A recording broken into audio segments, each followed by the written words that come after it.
Hello students, good morning. આજે સૌથી પહેલા આપણે ધોરણ 10 માં જે ધાતુની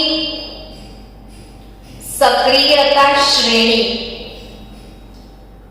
ભણ્યા હતા ને એ શ્રેણી પાછી યાદ કરી લઈએ. આ શ્રેણી તમે 10મા ધોરણમાં કવિતાથી મોડે કરી હશે ને, તો એ શ્રેણી તમે ફરીથી મોડે કરી નાખજો કે એને કોના કાકા મગન કાકા, કોના કાકા મગન કાકા,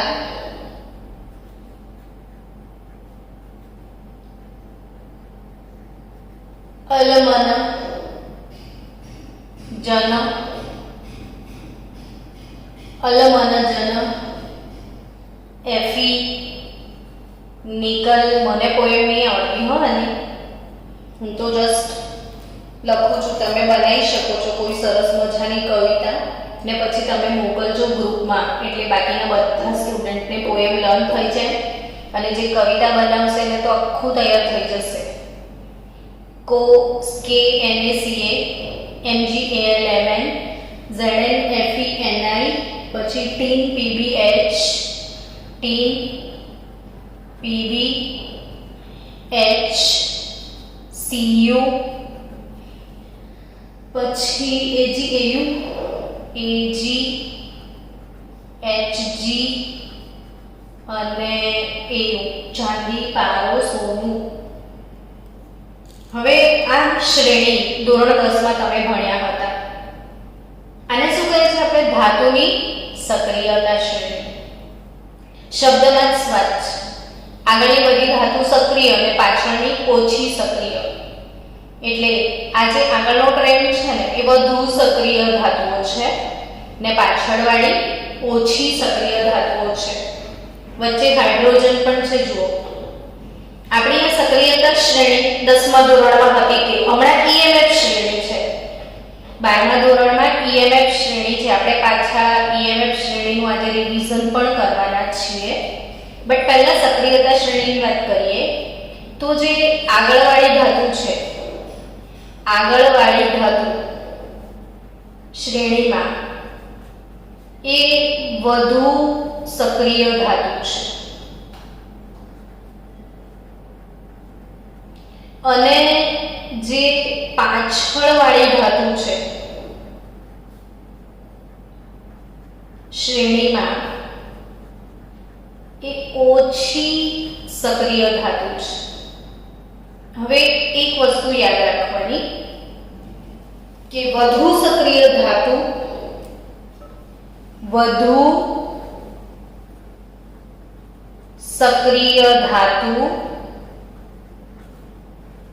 એ ઓછી સક્રિય ધાતુને તેના દ્રાવણમાંથી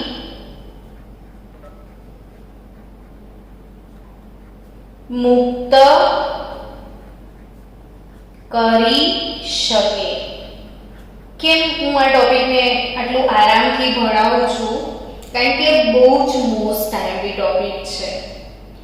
ઇલેક્ટ્રોકેમિસ્ટ્રીમાં આ ટોપિક આવે, સાથે સાથે મેટલર્જી ચેપ્ટર આવશે ને તમારું, એમાં પણ આ ટોપિક છે ને ધોરણ 11માં રેડોક્સ ચેપ્ટરમાં પણ આ ટોપિક છે. એટલે આપણે કુલ 3 ચેપ્ટરનો કોમન ટોપિક છે અને 3 ચેપ્ટરમાંથી નીટમાં પ્રશ્નો આવી શકે. એટલે આ એક ઇમ્પોર્ટન્ટ વાત છે કે આગળવાળી ધાતુ સક્રિય અને પાછળવાળી ઓછી સક્રિય. એટલે ખાસ યાદ રાખજો કે જે વધુ સક્રિય હોય ને એ હંમેશા એનોડ બને અને જે ઓછી સક્રિય ધાતુ હોય ને એ કેથોડ બને. બરાબર છે ને? હવે આપણે આમાંથી એક ડેનિયલ કોષ ભણ્યા હતા. ડેનિયલ કોષમાં ઝિંક અને કોપરની સરખામણી કરો તો ઝિંક વધુ સક્રિય છે જો, અને કોપર ઓછું સક્રિય હતું. એટલે વધુ સક્રિય ઇલેક્ટ્રોન ગુમાવે ને ઓછું સક્રિય શું કરે તો કે ઇલેક્ટ્રોન મેળવે. એટલે ઝિંક એનોડ બન્યો તો અને કોપર શું બન્યો તો કેથોડ. સમજી ગયા? હવે તમને એવું કે કોઈ કે તમે કેલ્શિયમ અને નિકલ બંનેને જોડીને બેટરી બનાવો તો તમે કેલ્શિયમને ક્યાં મૂકશો અને નિકલને ક્યાં મૂકશો? જવાબ આપો. કેલ્શિયમ ને નિકલ ક્યાં લેવાય તો કે કેલ્શિયમ વધારે સક્રિય છે, નિકલ ઓછું સક્રિય છે. એટલે કેલ્શિયમ એનોડ બનશે અને નિકલ શું બનશે? કેથોડ. ખ્યાલ આવી ગયો? એવી રીતે તમે મેંગેનીઝ અને ગોલ્ડને કનેક્ટ કરીને બેટરી બનાવશો તો મેંગેનીઝ વધારે સક્રિય અને ગોલ્ડ ઓછું સક્રિય એટલે ગોલ્ડ કેથોડ બનશે, મેંગેનીઝ એનોડ બનશે. આઈ થિંક જો તમારે આખી EMF શ્રેણી યાદ ના રાખવી હોય તો અહીંથી પણ તમને યાદ થઈ જાય. જો હવે આપણે કાલે વાત કરી કે એલ્યુમિનિયમની થાળીમાં અથાણું ખવાય કે નહીં. અથાણું એટલે એસિડ, એસિડ એટલે હાઇડ્રોજનનું દ્રાવણ. એટલે આ હાઇડ્રોજન અહીંયા છે અને એલ્યુમિનિયમ અહીંયા છે. હવે એલ્યુમિનિયમ અને હાઇડ્રોજનમાં વધુ સક્રિય એલ્યુમિનિયમ એટલે એલ્યુમિનિયમ એનોડ બનશે ને હાઇડ્રોજન કેથોડ બનશે.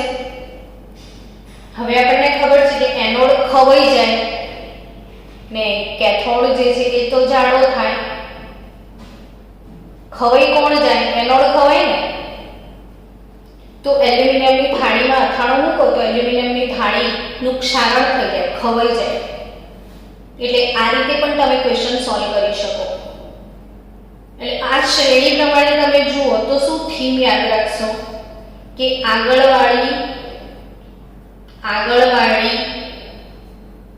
ધાતુ નો સળિયો અને પાછળવાળી ધાતુ નું દ્રાવણ તો પ્રક્રિયા થશે. થીમ શું છે કે આગળવાળી ધાતુનો સળિયો ને પાછળવાળી ધાતુનું દ્રાવણ તો પ્રક્રિયા થશે. હવે હું તમને બહુ જ મસ્ત પ્રશ્ન આપું છું, સમજજો કે કરીના કપૂર છે, બરાબર? કરીના કપૂર બાથરૂમ ધોતી હતી. શું ધોતી હતી કરીના કપૂર? બાથરૂમ. બાથરૂમ લખ્યું છે ને તો બાથરૂમ. કરીના કપૂર બાથરૂમ ધોતી વખતે એની ચાંદીની વીંટી છે, કરીના કપૂરની ચાંદીની વીંટી એક એસિડની બોટલમાં પડી ગઈ.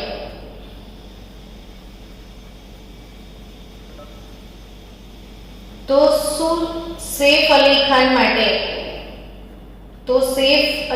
માટે ચિંતાનો વિષય છે કે નથી? વિચારીને કહો.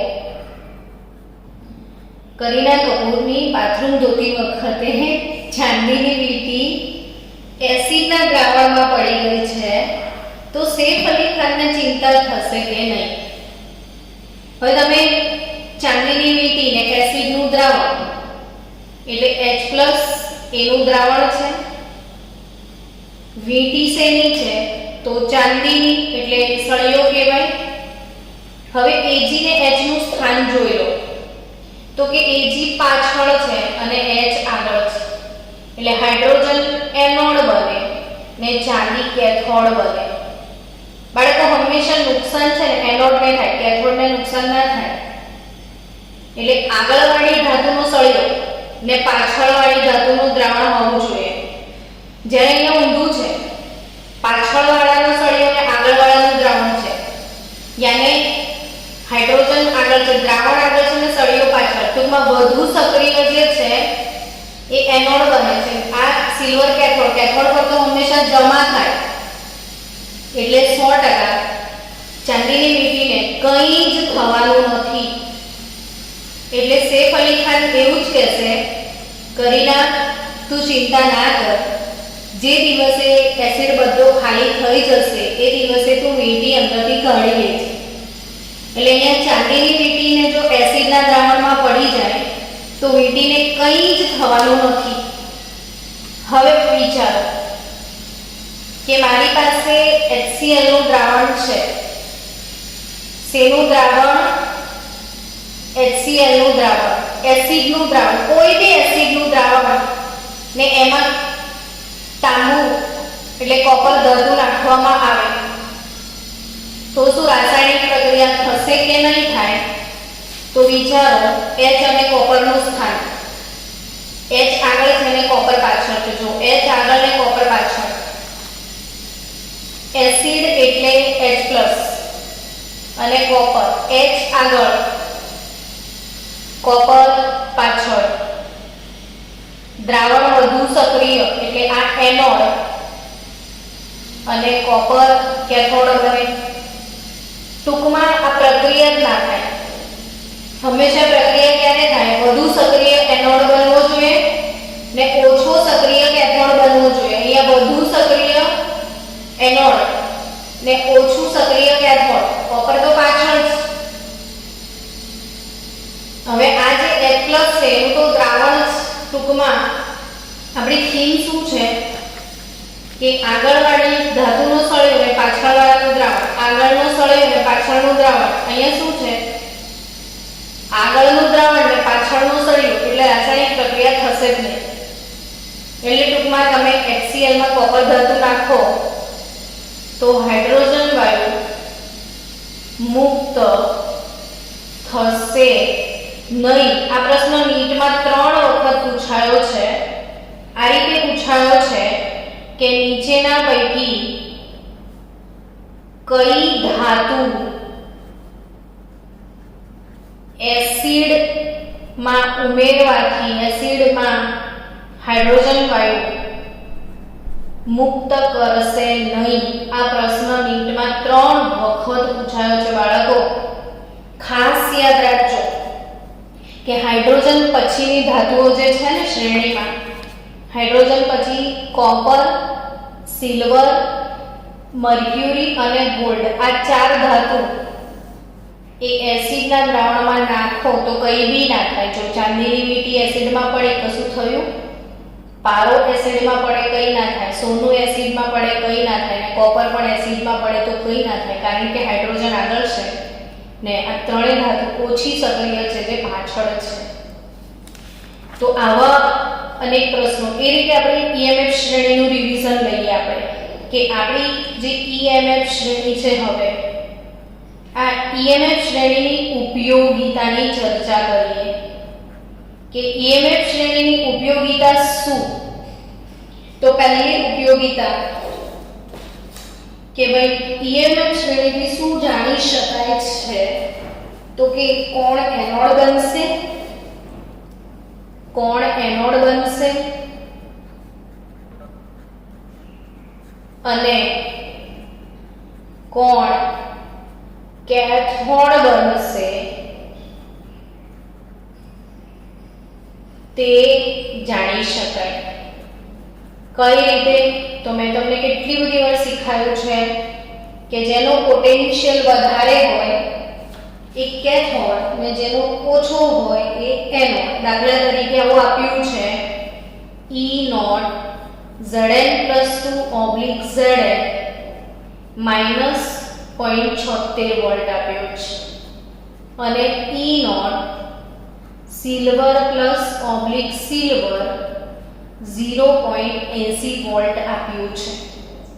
હવે આપણી આ શ્રેણીમાં કોને એનોડ બનાવવાનો અને કોને કેથોડ તમને કીધું હોય કે આ બંનેને જોડીને બેટરી બનાવો, એટલે તમને પ્રશ્ન થાય એનોડમાં કોને મૂકીએ મેડમ? તો તમે આન્સર આપો કે -0.76 વધારે છે કે 0.80 વધારે છે? તો આ વધારે છે. જે વધારે હોય એ કેથોડ ને ઓછું હોય તે એનોડ. અને E0 સેલ કેટલો? તો ફટ લઈને આવડી જાય, કેથોડ માઈનસ એનોડ જેટલો, એટલે 0.80 પ્લસ 0.76. કેટલી ફાસ્ટ તમને ખબર પડી ગઈ કે આ બંનેને જોડવાથી મને કેટલો પોટેન્શિયલ મળશે એ પણ સરળતાથી ગણતરી કરી શકાય છે. હવે આપણી ઈએમએફ શ્રેણીની બીજી વાત કરીએ. એમને મોકલી દેજો ફોટો.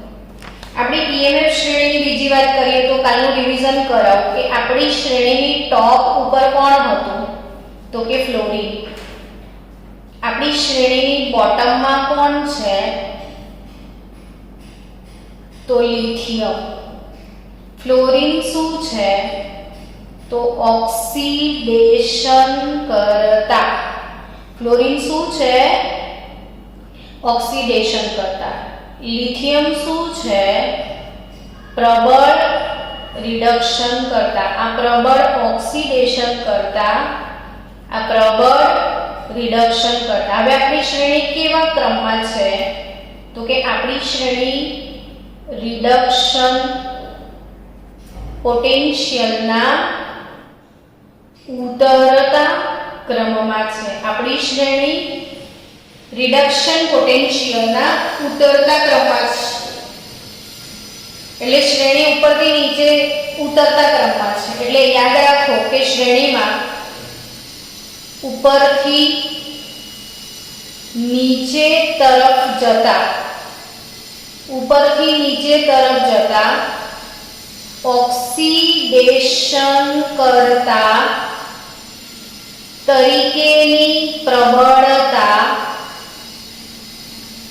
ઘટે અને રિડક્શન કરતા તરીકેની પ્રબળતા વધે. હવે રિડક્શન કરતા એટલે શું? તો કે બીજાનું રિડક્શન કરે. બીજાનું રિડક્શન કરે એ પોતાનું શું કરે?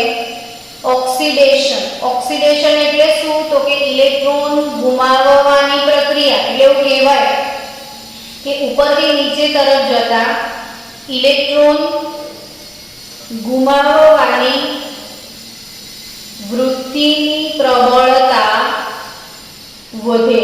શું કહેવાય? કે તમે ઉપરથી નીચે તરફ જાઓ છો તો ઇલેક્ટ્રોન ગુમાવવાની વૃત્તિની પ્રબળતામાં વધારો થાય છે. હવે આ શ્રેણી પ્રમાણે તમારી ટેક્સ્ટ બુકમાં અમુક પ્રશ્નો આપેલા છે. પ્લીઝ જાડી મૂકીએ ભાઈ, બંધ છે.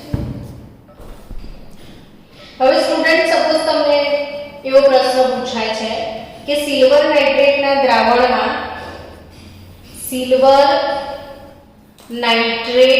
દ્રાવણમાં કોપરનો સળિયો ડુબાડવાથી શું થાય? આવો પ્રશ્ન પૂછ્યો છે.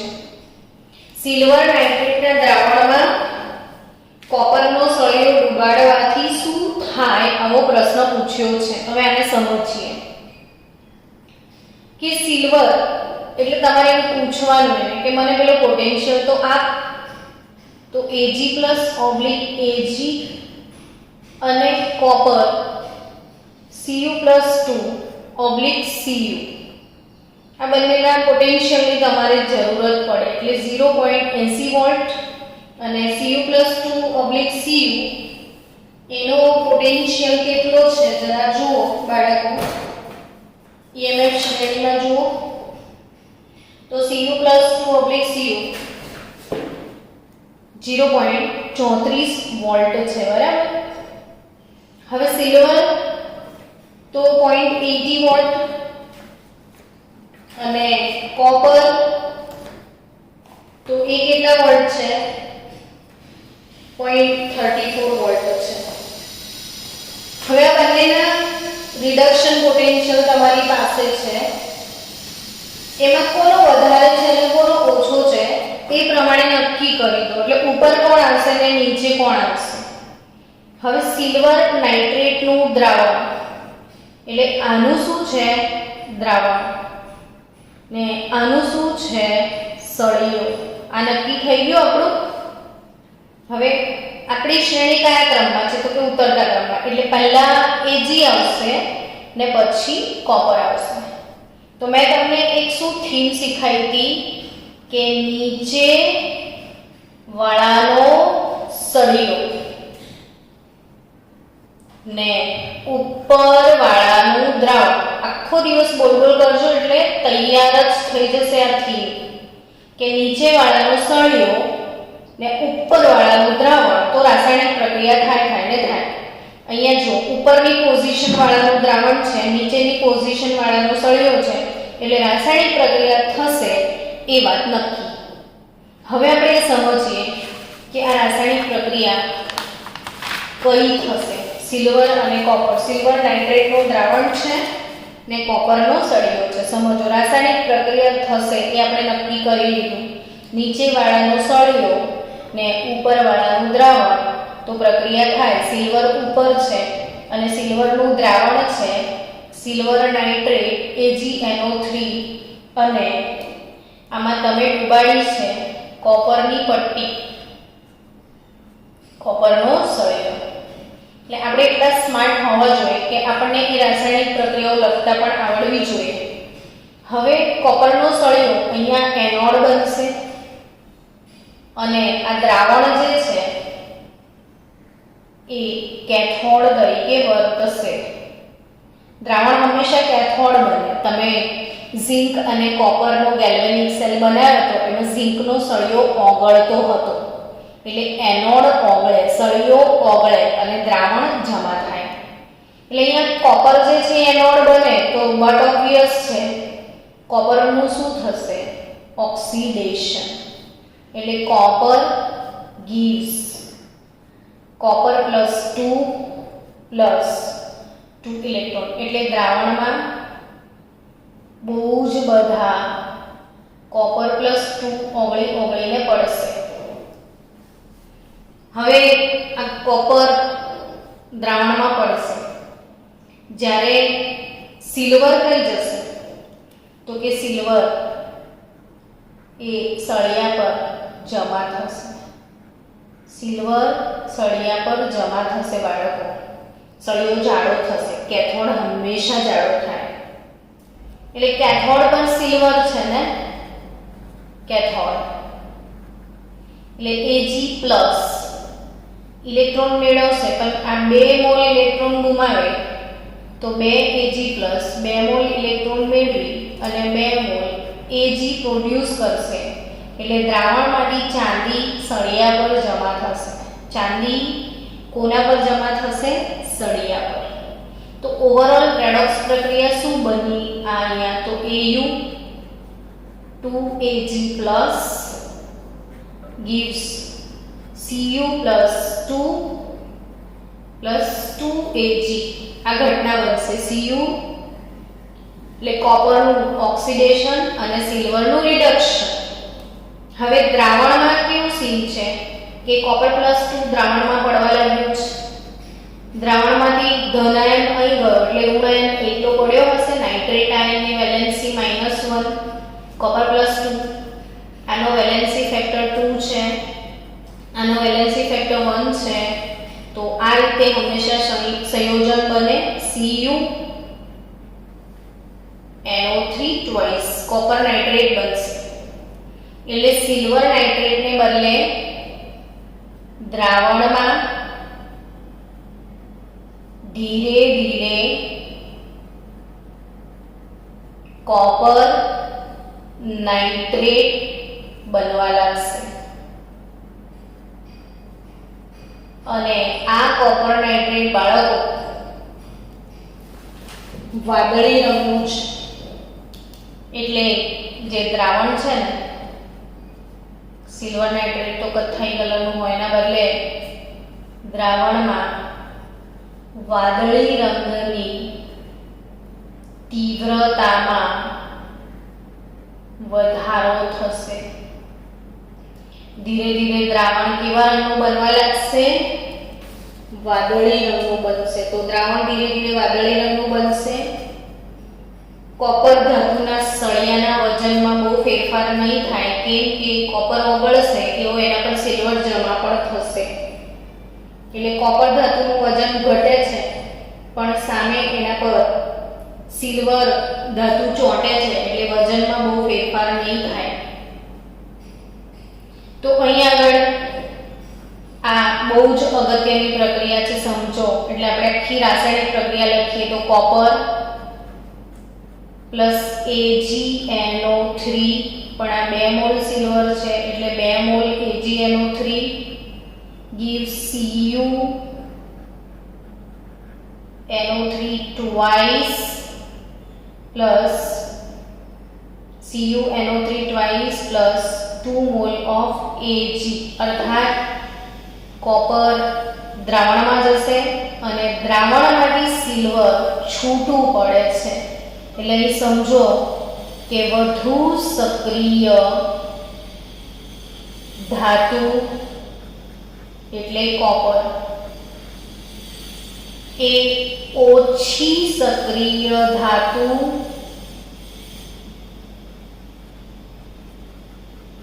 એટલે સિલ્વર ને તેના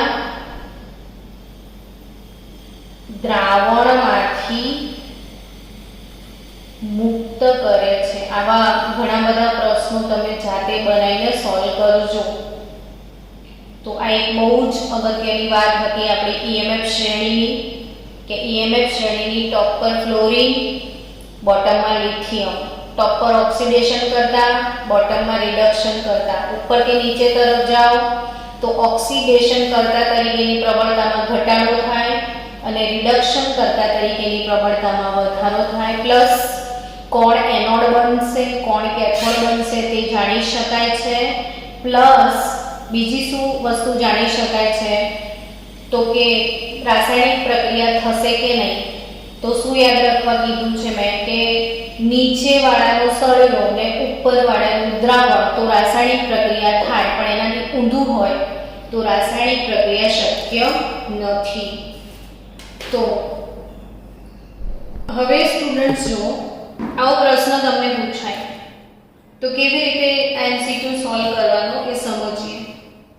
કે ધાતુ Y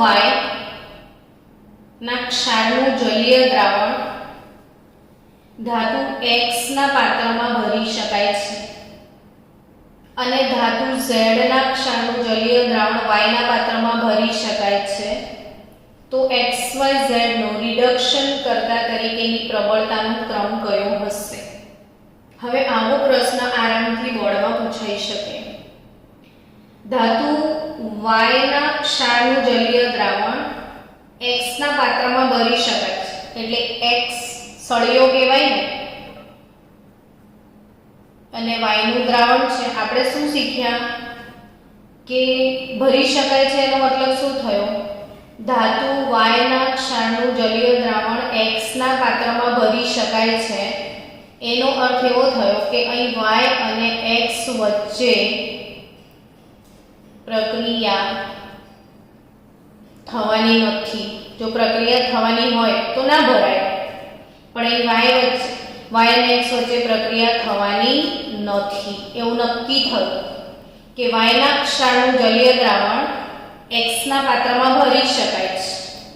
એનો મતલબ એમ કે Y નું દ્રાવણ છે, X નો સળિયો છે, પણ પ્રક્રિયા થતી નથી. પ્રક્રિયા ક્યારે થાય? નીચે વાળાનો સળિયો ને ઉપર વાળાનું દ્રાવણ તો પ્રક્રિયા થાય.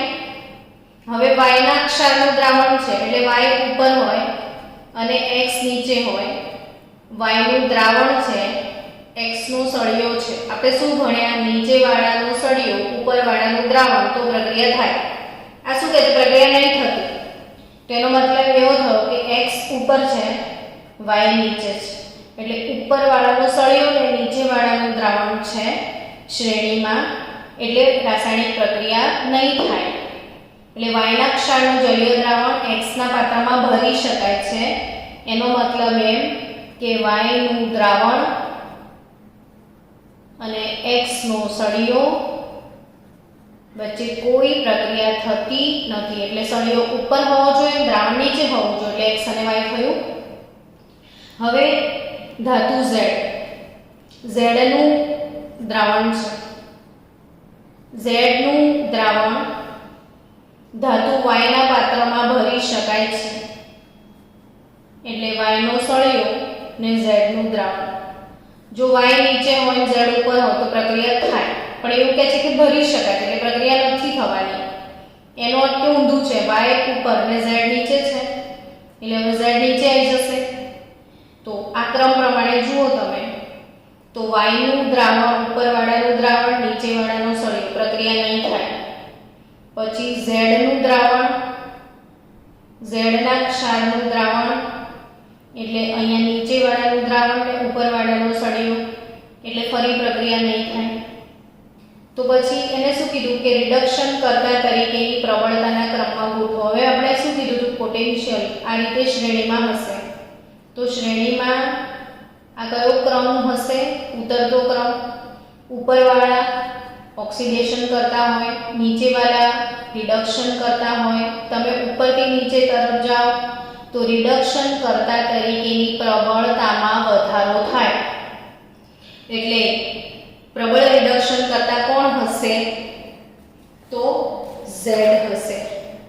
એટલે Z greater than y greater than x આ રિડક્શન કરતા તરીકેની પ્રબળતાનો ક્રમ થશે.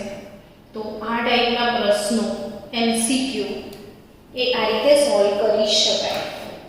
હવે તમારી ટેક્સ્ટ બુકમાં 3.1 સ્વાધ્યાય જે છે એનો 3.1 અને 3.2 નંબરનો જે ક્વેશ્ચન છે એ જુઓ. ટેક્સ્ટ બુક છે ને બધા પાસે? તો ટેક્સ્ટ બુકમાં 3.1 જે પ્રશ્ન આપ્યો છે કે નીચેની ધાતુઓને તેમના ક્ષારના દ્રાવણોમાંથી એકબીજાને વિસ્થાપિત કરતા ક્રમમાં ગોઠવો. એલ્યુમિનિયમ આપ્યું છે, Cu આપ્યું છે, Fe, Mg અને Zinc. એ શું કહે છે કે ક્ષારના દ્રાવણોમાંથી એકબીજાને વિસ્થાપિત કરતા ક્રમમાં ગોઠવો. તો ક્ષારના દ્રાવણમાંથી આપણે હમણાં જ શ્રેણી ભણ્યા હતા ને, આપણી EMF શ્રેણી ક્યાં ગઈ? EMF શ્રેણીમાં આપણે એવું ભણ્યા હતા કે આગળવાળી ધાતુ પાછળવાળા દ્રાવણ સાથે પ્રક્રિયા કરી શકે. એટલે વધુ સક્રિય ધાતુ ઓછી સક્રિય ધાતુને તેના દ્રાવણમાંથી મુક્ત કરી શકે છે. વાક્ય સમજો. વધુ સક્રિય ધાતુ ઓછી સક્રિય ધાતુને તેના દ્રાવણમાંથી મુક્ત કરી શકે છે. એટલે આપણે વધારે સક્રિય અને ઓછા સક્રિયને એટલે વધારેથી ઓછા તરફ ગોઠવી દેવાના. હવે શ્રેણી પ્રમાણે આ લોકોને ગોઠવો તમે. ચલો તો કોણ પહેલા આવશે જોઈ લો. તો આઈ થિંક આ બધામાં મેગ્નેશિયમ આગળ છે. મેગ્નેશિયમ પછી કોણ આવશે? એલ્યુમિનિયમ. એલ્યુમિનિયમ પછી ઝિંક આવી જશે. ઝિંક પછી Fe. Fe પછી 1 2 3 4 ને 5 જ છે ને? 1 2 3 4 એક જ બચ્યું ને, કોપર. તો આ રીતે ગોઠવી શકાય. એટલે આગળવાળી ધાતુઓ કેવી થાય? વધુ સક્રિય. પાછળવાળી ઓછી સક્રિય.